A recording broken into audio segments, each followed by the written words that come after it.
wrap up my month-long series on using elements of various communication approaches to improve your parent-child relationship. This week, I'm talking about the 5 secrets of effective communication. Welcome back to Project Parenthood. I'm your host, Dr. Nanika, clinical psychologist and respectful parenting therapist. Each week, I'll help you repair and deepen your parent-child connection, increase self-compassion and cooperation from your kids, and cultivate joy, peace, and resilience in your relationship with them. The 5 secrets of effective communication, which I'll call the 5 secrets from here on out, is a set of communication tools developed by Dr. David Burns that focus on developing a deeper relationship with the person you're trying to connect with, particularly when they're hurt, angry, complaining, rigid, bossy, critical, or they have a personality you find challenging. This means that the 5 secrets offer a powerful framework for parents to deepen their connection with their children. The 5 secrets are made up of 3 listening skills and 2 expressive skills: the disarming technique, thought empathy, feeling empathy, inquiry, assertiveness, and affirmation. The disarming technique is about finding the grain of truth in what your child is saying, no matter how illogical or unfair it may seem to you. You empathize with your child's thoughts by repeating back what they've said, and you empathize with their feelings by guessing at what they might be feeling given what they've said. Inquiry is when you invite your child to tell you more about their thoughts and feelings related to what they're saying. Assertiveness involves you using an "I feel" statement to express the emotions arising in you in response to hearing and understanding your child's thoughts and feelings. And finally, affirmation is when you offer your child a sincere compliment that expresses your warmth and care for them. Today, I'm talking about the mindset you need to have to use the 5 secrets skillfully, as well as the disarming technique and giving affirmations, both of which can be challenging to do in emotionally heated situations. First, I'll talk about the concept of sitting with open hands. The 5 secrets are based on the premise that you're actually creating the interpersonal conflict that you complain or stress about. But fortunately, the power you have to create your reality is the same power you have to change it. While it's typical to have the urge to blame whatever problems might exist in your relationship with your child on their behavior or their diagnosis, what's really important is to pinpoint your own role in the problem. Dr. Burns suggests that you focus all of your blaming energy on changing yourself rather than trying to change your child.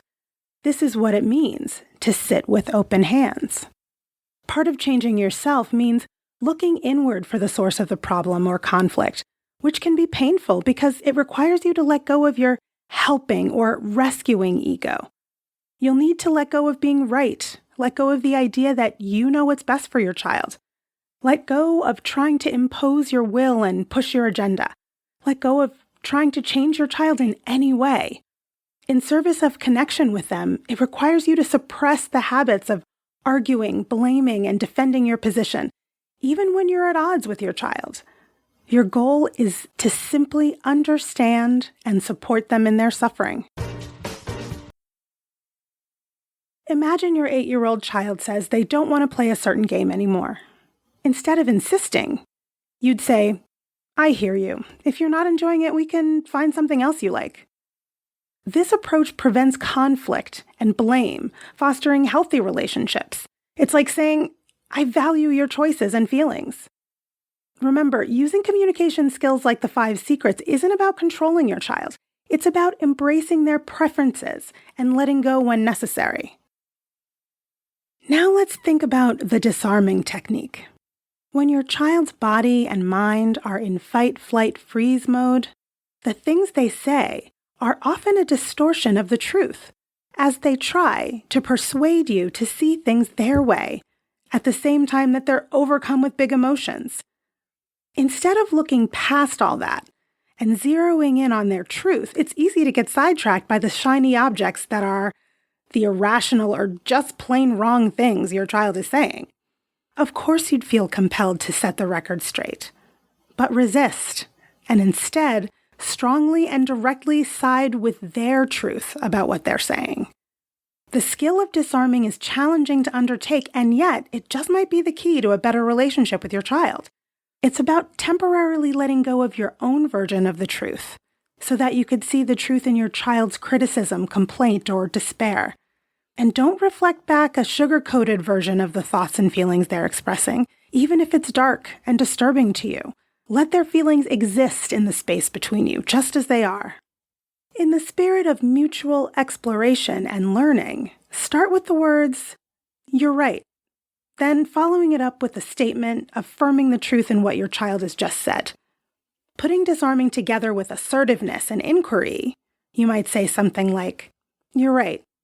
I feel embarrassed to say that I have been trying to control you, and I haven't been listening to what you've been saying. Can you tell me more about what that's been like for you?" And finally, affirmations. Even when you're angry with them or offended by what they're saying, your child is still deserving of respect. You may need to dig deep to find it, but no matter what upsetting thing your child has done or is saying, they still have amazing and appealing parts of themselves that you can acknowledge. Try talking about the qualities they bring to your relationship that you're grateful for. The affirmation element of the 5 secrets is about offering positive feedback and conveying caring, fondness, admiration, and respect for your child, even in the heat of battle. And it's important not to do this in a formulaic way, but rather in a genuinely affectionate way. You might say things like, "I care about you and I'm really concerned that you're struggling like this." Or, "What you're saying is so important and I really want to understand more." When you don't know how to respond to your child's angry, bereft, complaining, or otherwise agitated statements, trying to use all 5 secrets can not only diffuse the situation, but also help you connect to, hold space for, and deepen the relationship with your kiddo. But because it requires not only an intense desire to change your behavior, but also humility, the willingness to take action to change your behavior, and a whole lot of practice. Dr. Burns suggests trying each of the 5 secrets individually in 5 different interactions every day. You might practice with one of the skills for a day, and after 5 days, start combining 2 skills and practicing those 5 times a day. Expect to not get it right a lot of the time, and embrace the idea of what Burns calls joyous failure. View your errors as opportunities for growth and learning, not a time for you to get caught up in shame and defensiveness. Using this other-centered kind of listening, where you don't try to help your child or save them, and instead focus entirely on what they're saying, helps you connect with them in a meaningful way, and can ultimately lead to deeper and more loving relationships with your kids. The 5 secrets helps you stop talking at your child during challenging moments and start being with them in a loving way. And remember to forgive yourself for the mistakes you make, because using the 5 secrets is also a great way to repair relationships after you've made one. That's all for today's episode of Project Parenthood. Thanks for listening, and I hope you found this helpful. Be sure to join me live on Instagram at BK Parents on Monday, September 18 at 12:45 p.m., where you can ask me anything about school drop-off. You can get your questions answered in real time.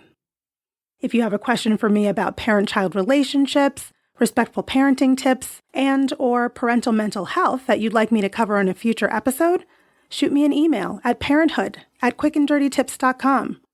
Leave a message at 646-926-3243, or leave a message on Instagram at BK Parents.